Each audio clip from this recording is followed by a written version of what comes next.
It is Friday, and that means game day is just around the corner. What are our final thoughts ahead of the Dolphins' Week 11 contest against the Las Vegas Raiders? That today here on Locked On Dolphins. You are Locked On Dolphins, your daily Miami Dolphins podcast, part of the Locked On Podcast Network, your team every day.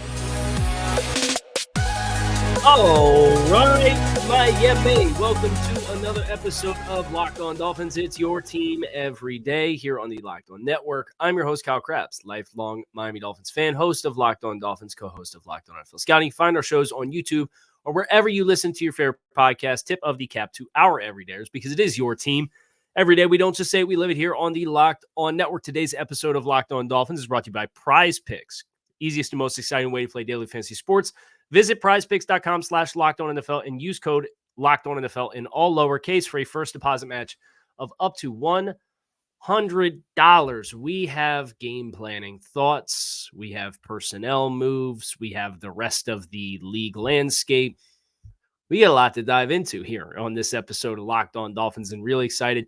We'll start with what happened last night, though. There was an AFC North game that was played, and from the Dolphins' perspective, yeah, you focus on the schedule that's ahead of you, and you focus on the Raiders, and then the week after that, you focus on a short week against the Jets on Friday, and then a week after that, you worry about the Commanders, and you go from there, and one game at a time. But from the outside looking in and looking at the big picture and the grand scale of things, the Cincinnati Bengals lost to the Baltimore Ravens by a final score of 34-20. Last night. And that's a meaningful game for Miami on a couple of different fronts. You're looking at the North and its entire division, and it's going to be a rat race for division championship, but then also kind of climbing over one another for potential wild card opponents. And if the Dolphins are going to continue the progress that they are on, and they're going to win this division, you've got a pretty good chance of playing one of these AFC North teams. Well, Joe Burrow went out with a wrist injury. And Baltimore lost Mark Andrews with what sounds like a season-ending injury. You don't want anybody to be hurt, but the magnitude of those injuries is worth at least acknowledging as a Dolphins fan as the schedule goes from here, because Miami, they have a chance to beat the Raiders on Sunday and move themselves to 7-3. Well, the rest of the division in the AFC North has three loss teams. Deshaun Watson, it was announced this week, is out for the year at quarterback. It's going to be rookie Dorian Thompson-Robinson at the helm. And they play the Steelers. So one of those teams is automatically going to 4. The Steelers, like the only team in forever to get outgained in every game that they play so far this season, and yet they managed to be 6-3. And Pittsburgh's next 2 games are against the Browns with Dorian Thompson-Robinson, and then against the Bengals with potentially Joe Burrow missing time with the wrist injury that he had. So that division, you're looking at that jostling, and you're just aware that at the end of that, whoever doesn't win that division is a potential candidate to play in the first round. So how they navigate their schedules, it's just interesting to me. Now, obviously, we're hoping that the Ravens can drop some games. The Dolphins will obviously play a head-to-head. They are next in Los Angeles against against the Chargers. But then Baltimore also has Jacksonville, San Francisco, and Miami in a 3-game stretch. Weeks 15 through 17, and they're on a short week to be at home in week 17 at home against Miami. So that whole division in the conference picture, Baltimore was a missed opportunity for them to drop to 4 losses, but it does put Cincinnati on the brink, especially with Joe Burrow's injury, if that's going to result in him missing any amount of time. And if the Dolphins do win the division, and they do host a wild card game, that's not the kind of quarterback you want to see on the other sideline, a Joe Burrow, who's been there, done that, and made deep playoff runs. So Cincinnati now sitting at 5 losses. They still have to play Pittsburgh, Jacksonville, Kansas City.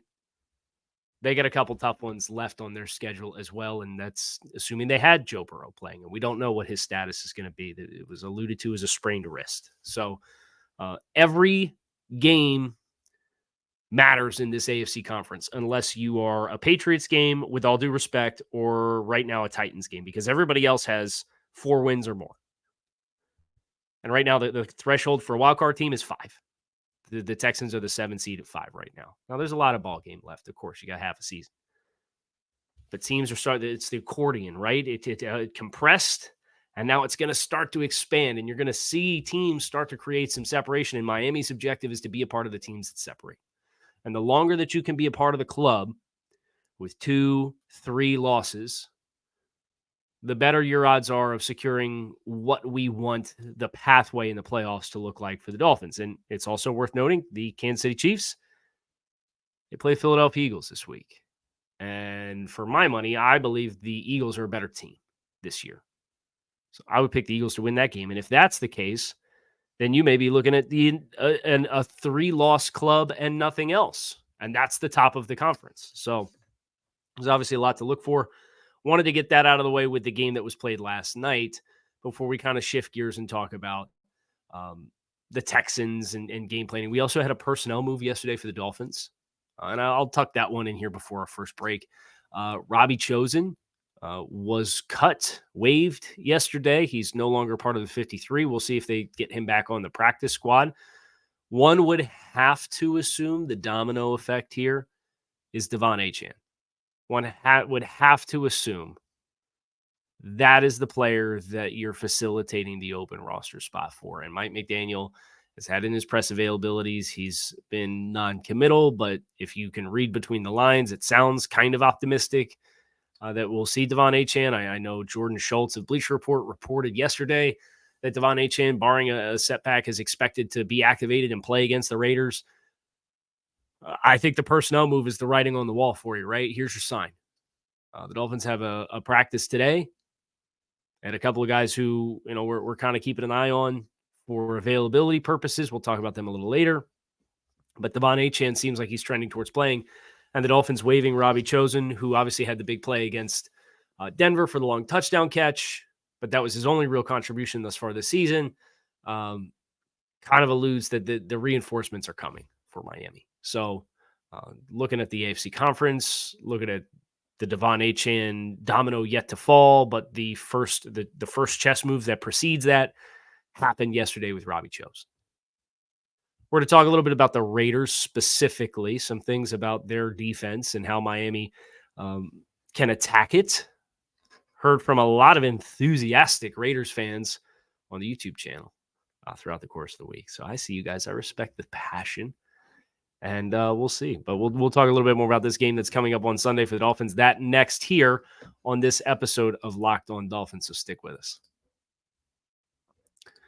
Before we go any further on the show, I do want to tell you about our friends over at PrizePicks, the largest daily fantasy sports platform in North America. It is the easiest and most exciting way to play daily fantasy sports because it's not you against thousands of other people, including pros and sharps. It's you versus the house. You pick over or you pick more or less on the stat projections that PrizePicks makes available, and you can do combos of 2 to 6. And if you hit those player stat projections more or less correctly, you can win up to 25 times your money with PrizePicks. So sit on your phone, pull it out, pull up PrizePicks, do stat projections for NFL games, and go more or less on whatever your heart desires for passing yards, interceptions, touchdowns, rushing yards, whatever.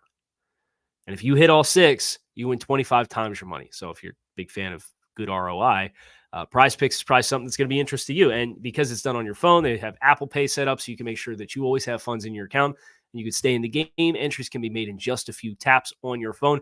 And they have a wide array of stat projections across just about every sport that you could possibly dream of. So visit prizepicks.com/LockedOnNFL and use code LockedOnNFL in all lowercase for a first deposit match of up to $100. That is prizepicks.com, all lowercase, promo code LockedOnNFL for first deposit match of up to $100.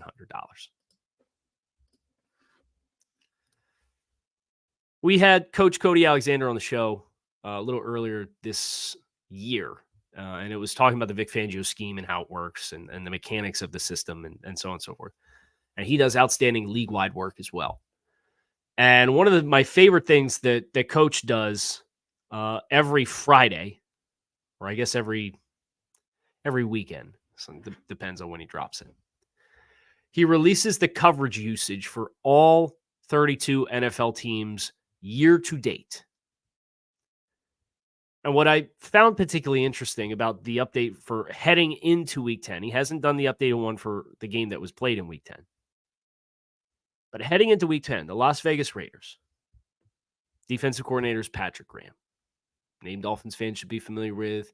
It was their defensive coordinator in 2019, the first year of the Brian Flores experience. He leaves, takes the same job with the New York Giants. That always kind of felt weird at the time. Probably was a little weird, probably indicative of some of the things beneath the surface for the Dolphins and Brian Flores. But Patrick Graham, he likes a whole lot of cover 3 in the grand scheme of things of their coverage menu and selections. Now, it's not as lopsided as some teams like the Indianapolis Colts and the Carolina Panthers. They play over 50% of their coverage shell as cover 3. The Raiders, that number is only 37%. But when you foil that to cover 1 being 15%, and cover 2 is 11%, and they're in cover 6 or quarter, half, less than 7% of the time, what you can be rest assured of is you're going to get a lot of zone between quarters and cover 3. The Raiders are at about 55% of their coverage shells are those two calls. So more than half the time you're getting zone, cover 3, and quarters. For the Dolphins, with Tyreek Hill and Jalen Waddle and Devon Achane out of the backfield and Raheem Mostert and all of the speed that they have, this being a very zone-oriented team, I think sets itself up quite favorably for you. When you think about the teams that have had success and disrupted Miami, they like to play in your face. They like to apply pressure to the receivers early on. And if the Raiders want to do that with Amik Robertson, who practiced on a limited basis yesterday with in concussion protocol, and Marcus Peters, and whether Jack Jones plays or not, and Ja'Cory and Bennett, like these are the guys, the horses that the Raiders have. You could talk all you want about the book being out on how to challenge the Dolphins offense and interrupt the timing, but having the personnel to do it is something completely different. And Raiders fans would tell you that the Antonio Pierce model of the team is greatly revamped and rejuvenated, and I agree with being rejuvenated. But this is also a challenge of how the roster was attempted to be constructed in the vision of what Josh McDaniels wanted. And now, without Josh McDaniels there, you have very skill-specific players that, yeah, you can play within the same framework of what you did. You're not going to upheave the entire offense or the entire defense. But I think the Raiders they didn't get to firing Josh McDaniels just because the culture was bad. They got to firing Josh McDaniels because, in large part, he spent a good portion of his time there getting rid of other talent to bring his own hand-selected talent in to run very skill-specific things. It's the same thing that you saw in Detroit with Matt Patricia. You almost saw it to a much more severe degree than what you saw in Miami. Think about the strife that existed with Xavier Howard and what happens if they shipped Xavier Howard out. So Brian Flores could have a different player in that role on the team, right? Like that's part of the MO of the Patriot way is all these guys, we got to get them out, right? And the Raiders didn't get far enough into that process to fully restock the well. So I do think you have a talent disparity, and Raiders fans would tell you that they don't, and that's fine. We'll play the game on Sunday. We're going to see what happens. I expect the Raiders to play really hard. Blue-collar team, physical. But if a team's going to play zone to the degree in which the Raiders do, because they are near the bottom of the league as far as playing cover 1. So they don't play a lot of one man. And they are also below average on things that are not quarters and cover 3 as far as their implementation. So you have the chance to attack these zones with this speed and the timing of the offense and it hitting in a way that you can mitigate one all-pro pass rusher if you send extra bodies. And what I would do with Max Crosby is I'd run right at him. I would try to bring extra reinforcements from the other side of the formation, whether that's a pulling guard or a tight end, or I'm trying to bring Alec Ingold right in his grill. I know Alec Ingold was banged up earlier this week. Sounds like he's going to go and it won't be a problem. And I'm attacking Max Crosby. I'm trying to slow down his pass rush by, hey, I'm not blocked, but what if they're running power or counter to my side? And force him to not get grass and immediately attack. And if he does, and he's playing that consistently, then he's going to run himself out of the play. You run right up the middle. So I do think the Dolphins have the ability to have timing offense success that's been missing against some of the New England Patriots of the team with Bill Belichick. Patrick Graham's a good defensive coordinator, but he's not Bill Belichick. And that's even with the Patriots missing some talent. And you saw the Dolphins score 31 points in that game and put up a lot of yards. Kansas City with L'Jarius Sneed and Trent McDuffie. Like the Raiders, they just don't have those kinds of horses on the outside. And if they're a very zone-predicated defense, then let's attack those holes in zone and play games with Spillane and Divine Diablo, who are rangy and athletic guys. Diablo's a former safety who converted really once he got in the league to play linebacker, played at Virginia Tech. I think the Dolphins have a chance to have a very fruitful day offensively. And I know I said 27 in the crossover yesterday. If you had to set the over-under at 27.5, I'd be pretty inclined to take the over if I had to guess. So we are going to talk a little bit more about this Raiders team, talk about the Raiders and their offense, some final game plan thoughts on that side of the football as well. That's coming up next on this episode of Locked On Dolphins.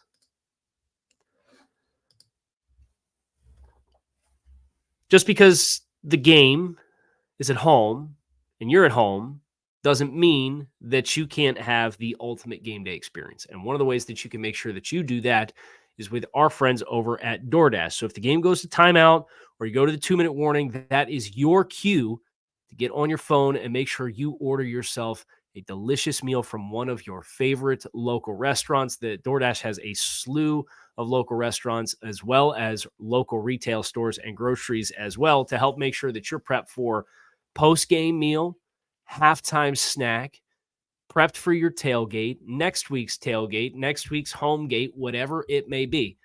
So get 50% off up to a $10 value when you spend $15 or more on your first order when you download the DoorDash app and enter code LOCKED23. That's 50% off up to a $10 value when you spend $15 or more on your first order when you download the DoorDash app and enter code LOCKED23. Subject to change and terms do apply.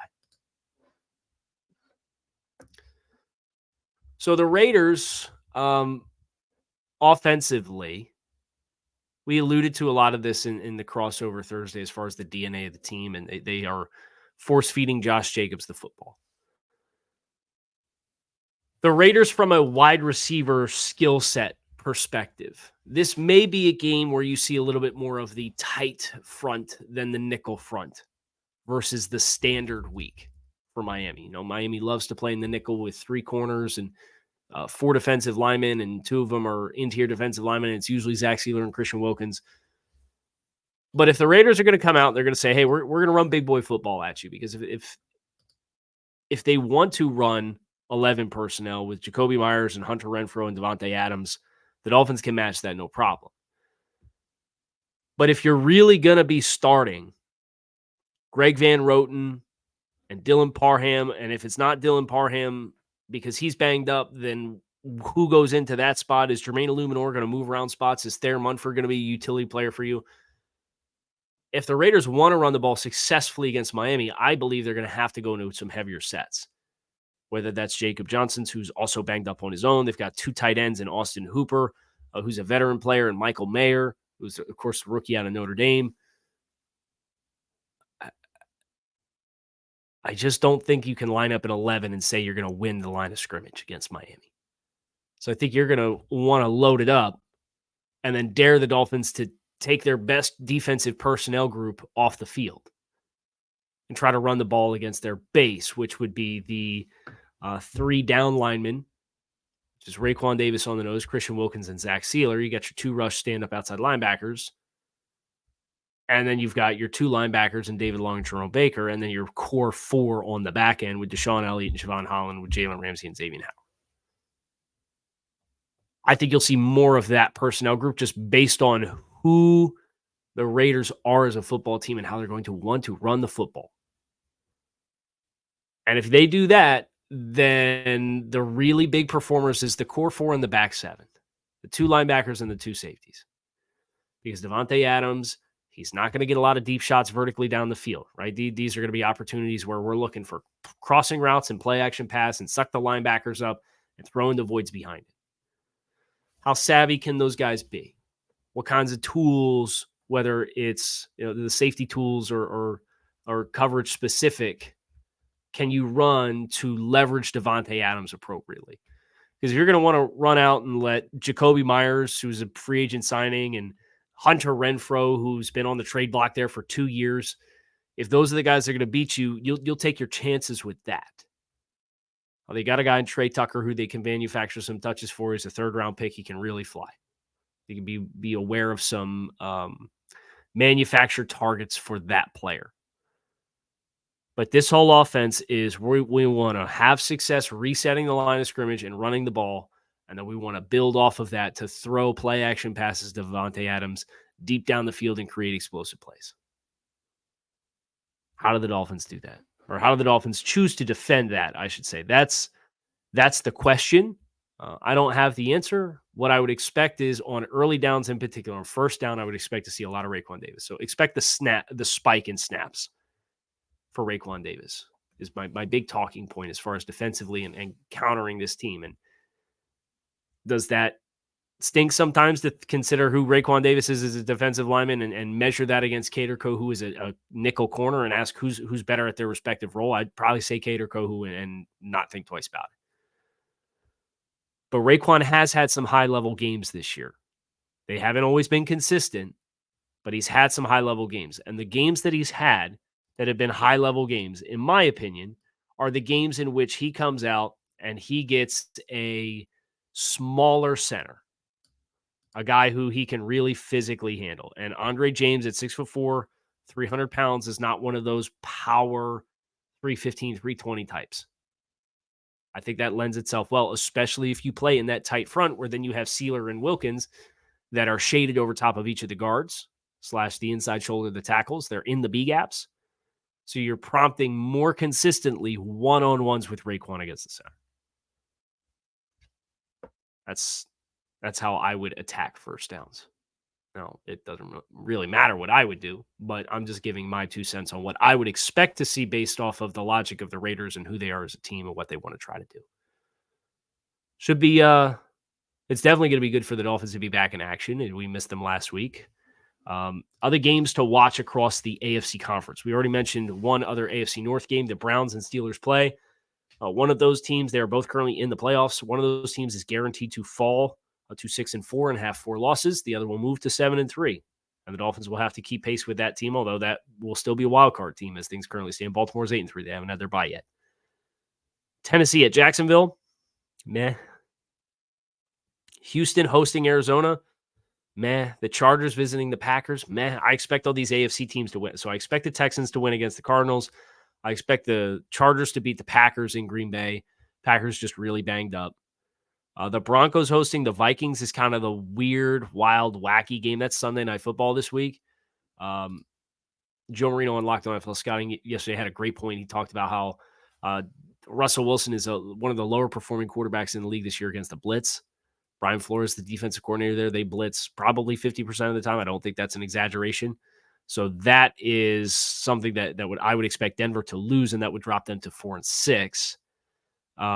And then I do expect Philadelphia to beat Kansas City. That's a pick of mine personally. So that would drop Kansas City to 7-3. I expect Jacksonville to beat Tennessee. I want Cleveland to win against Pittsburgh at home because Pittsburgh just offensively is so bad and Cleveland defensively is really good. But Pittsburgh has been opportunistic toward turnovers, and Cleveland's last in the league in turnovers. So it flip a coin either way, one way or the other. I don't think that's an overly impactful game for Miami in the grand scheme of things. Assuming the Dolphins win their game, we expect the games to go the way that they will. Miami will probably come out of this week still the 4 seed, but they will be tied in the loss column with every team in front of them. Jacksonville, who's playing the Titans, the Chiefs, who I'm picking to lose to the Eagles, that would drop them to 7-3, and then the Ravens sitting at 8-3, and they would be the 1 seed going into week 12. And Miami gets first crack of games from those teams, I believe, next week. So you'll know by Saturday versus like how Miami stacks versus top of the conference. The only game we did not mention is a big one. It's an AFC East contest between the Jets and the Bills. And these two teams are a combined 9-10 on the season. The Bills are 5-5. The Jets are 4-5. The Jets won the first game this season.